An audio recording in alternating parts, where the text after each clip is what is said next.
जल, सीवेज और हरियाली कार्यों पर निगमायुक्त सख्त, बोले 15 दिन में देखें नतीजे। कांग्रेस पार्षद पर दुकान कब्जाने का आरोप, पीड़ित महिला ने नेता प्रतिपक्ष से की शिकायत, सुरक्षा की गुहार। 5वीं तक के स्टूडेंट्स के लिए अवकाश घोषित, भीषण गर्मी को देखते हुए लिया गया फैसला, शिक्षक और स्टाफ रहेंगे मौजूद। गुरुवार सुबह जबलपुर के रांझी में इंजीनियर क्लेरेंस उर्फ राजा की दिन दहाड़े गोली मारकर हत्या के पीछे शुरुआती जांच में रायपुर की करोड़ों की जमीन का विवाद सामने आया है। बताया जा रहा है कि हिस्सेदारी को लेकर दलाल पिता पुत्र ने मृतक को वीडियो कॉल पर जान से मारने की धमकी दी थी। वारदात से पहले 2 दिन तक रेकी किए जाने की बात भी सामने आई है। रांझी टीआई उमेश गोलानी ने बताया कि पुलिस हर पहलू पर जांच कर रही है और संदिग्धों की तलाश के लिए सीसीटीवी फुटेज खंगाले जा रहे हैं। जल्द ही हत्या के कारणों का खुलासा किया जाएगा।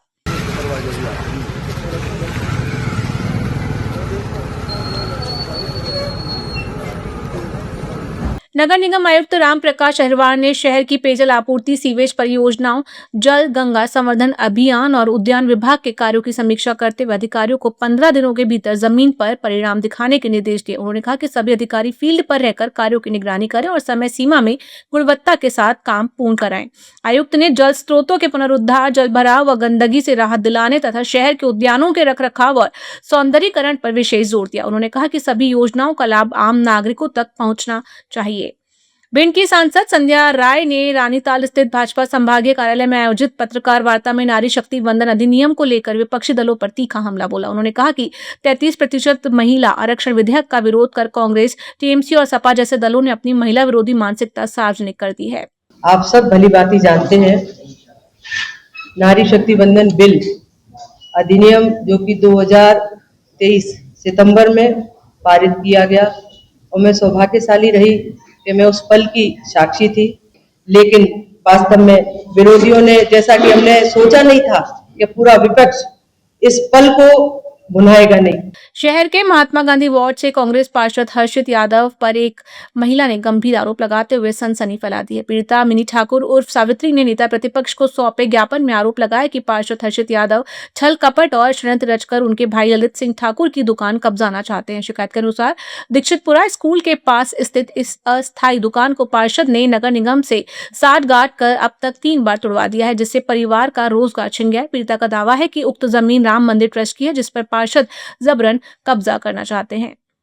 महात्मा गांधी वार्ड के 2 पक्ष आए। एक पक्ष का कहना है कि हमारी जो दुकान लगती है वो जायज लगती है, दूसरे पक्ष का कहना है कि जायज नहीं लगती है।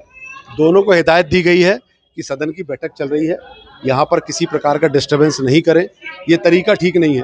दोनों पक्ष अलग अलग आयुक्त महोदय से मिलें, चर्चा करें। मेरी ज़रूरत होगी मैं भी उस पर बैठूंगा और निश्चित तौर पर एक समय सीमा के अंतर्गत दोनों पक्ष का निराकरण करके हल कर दिया जाएगा। दीक्षितपुरा के पास एक छोटी सी जगह है राम मंदिर ट्रस्ट की।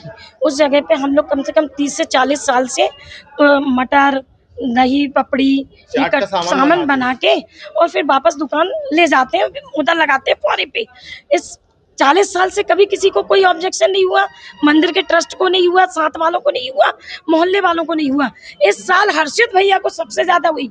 रामू यादव, किशन यादव, मनोज, कीर्ति, ये चारों मिलके खुल के आते हैं सामने।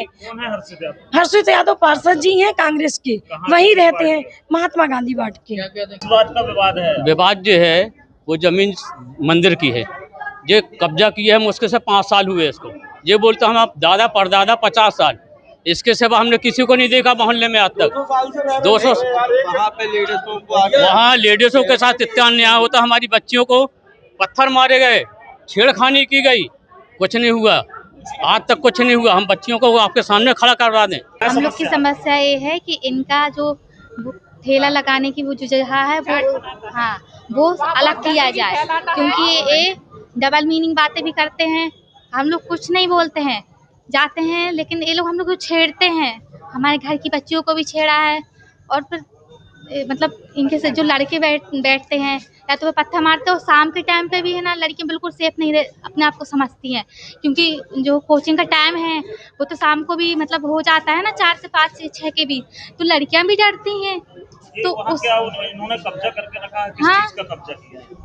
वो वहाँ पे चाट बनाते हैं, ठेला लगाते हैं, तो इनके 8-10 लड़के हैं, वो सारे ऐसे ही है। और दारू भी पीते हैं शाम को जो ठेला लौट के आता है तो दारू वारू पीते रहते हैं, फिर उसके बाद और छेड़ते हैं ये लोग। जबलपुर में बढ़ती गर्मी के कारण जिला प्रशासन ने कक्षा 5वीं तक के स्कूलों के लिए अवकाश घोषित किया है। जिले के सभी शासकीय और अशासकीय स्कूलों में प्री प्राइमरी से लेकर कक्षा 5वीं तक के विद्यार्थियों को 30 अप्रैल 2026 तक छुट्टी रहेगी। शहर का तापमान 42 डिग्री सेल्सियस के पार पहुंच गया है। बरगी थाना क्षेत्र के सालीवाड़ा गांव में गुरुवार दोपहर एक बड़ा हादसा हो गया, जहां नर्मदा नहर में नहाने गई 3 सगी चचेरी बहनें तेज बहाव में बह गईं। तीनों बहनें एक शादी समारोह में शामिल होने सालीवाड़ा आई हुई थी। कार्यक्रम के बाद वे नहर में नहाने उतरी थी, तभी गहरे पानी और तेज करंट की चपेट में आ गई। लापता लड़कियों की पहचान शीतल पटेल, तनु पटेल और सानिया पटेल के रूप में हुई, जो गोर, कौसम घाट, बिलहरी और सगड़ा क्षेत्र की निवासी बताई जा रही हैं। प्रत्यक्षदर्शियों के अनुसार कुल 4 लड़कियां नहर में थीं, जिसमें से एक सुरक्षित बाहर निकल आई, लेकिन अन्य 3 को नहीं बचाया जा सका। शहर के व्यस्त दमोह नाका बस स्टैंड क्षेत्र में उस वक्त हड़कंप मच गया जब नगर निगम की एक खड़ी कचरा गाड़ी में अचानक आग लग गई। देखते ही देखते गाड़ी से आग की लपटें उठने लगी, जिससे आसपास के दुकानदारों और राहगीरों में अफरा तफरी फैल गई। स्थानीय निवासियों और प्रत्यक्षदर्शियों ने तत्परता दिखाते हुए जलती हुई गाड़ी को अन्य वाहनों से दूर किया, जिससे एक बड़ा हादसा होने से टल गया। ना यहाँ पे ये हुई कि हमको वो सूचना मिली कि एक क्षेत्रीय बस स्टैंड में दमोना का क्षेत्रीय बस स्टैंड में एक के फर में आग लगी थी। तो अपना फायर वाहन लेकर के आए, तत्काल मतलब आग को मतलब पूरी तरह बुझाए। कैसे लगी आग, कुछ पता? शुभापुर गोलकपुर वार्ड स्थित खसरा नंबर 391/12/6 व अन्य बटांकों की पैतृक भूमि को लेकर एक परिवार ने प्रेस वार्ता के माध्यम से न्याय की गुहार लगाई। पीड़ित पक्ष का आरोप है कि एडवोकेट R.K. सैनी और उनके परिवार के सदस्यों राकेश सैनी, रोहित सैनी, सुभाष और कांग्रेस नेता सम्मति सैनी ने उनके आवास या भूमि पर गुंडागर्दी पूर्वक अवैध कब्जा कर लिया है। पीड़ितों का दावा है कि आरोपी गिरोह बनाकर बंदूकों के दम पर उनके परिवार को डरा धमका रहे हैं और अवैध वसूली के लिए दबाव बना रहे हैं। प्रेस कॉन्फ्रेंस रखने का हमारा मेन इंटेंशन ये था कि हम सैनी परिवार, जो सम्मति सैनी परिवार है, R.K. सिंह सैनी है लोग हैं, ये हमारी ज़मीन पे अवैध रूप से इन्होंने कब्जा किया है और वहाँ निर्माण किया है और पीछे जो पहाड़नुमा जगह थी उसका अवैध रूप से खनन किया है। और बार बार ये हमारे खिलाफ भ्रामक तरीके से जो ये मीडिया में ये प्रचार कर रहे हैं कि हम शासकीय भूमि पे कब्जा कर रहे हैं और हम भू माफिया हैं, तो ये हमारे परिवार की प्रतिष्ठा के लिए बहुत, हमारी इमेज इससे बहुत डैमेज हो रही है। तो हमारा आपसे लोगों से ये निवेदन है कि हमारा पक्ष भी सुना जाए और हमारे पास हमारी भूमि से रिलेटेड सारे दस्तावेज हैं। हमने कोई गैर कानूनी काम नहीं किया है, हम 150 साल से उस जमीन के मालिक हैं और हमारा आज भी वहाँ पे आप जाके पता करें तो जमीन पे कोई अवैध रूप से काम नहीं है और सारा कुछ एज पर लॉ हम फॉलो कर रहे हैं। तो हमारा निवेदन है कि सैनी परिवार के खिलाफ हमारा जो ये कदम है उसमें मीडिया हमारा साथ दे और वो अपने पद की, अपनी नेतागिरी की, अपनी वकालत की और अपनी गुंडागर्दी के से हम परिवार, देखिए एक मैं यहाँ पे आपको मिडिल एज या यंग कहलाऊंगी, बाकी सब हमारे बुजुर्ग हैं।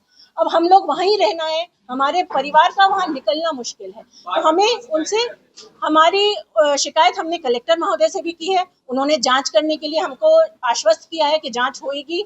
और मीडिया को बुलाने का ये है कि हम अभी तक सिर्फ एक पक्ष मीडिया देख रहा था, जो सैनी परिवार गलत लिख रहा था। आज हम अपना पक्ष क्लियर करना चाहते हैं कि हम लोग भूमाफिया नहीं है, हमने कोई सरकारी भूमि पे कब्जा नहीं किया है, ये हमारी पैतृक संपत्ति है।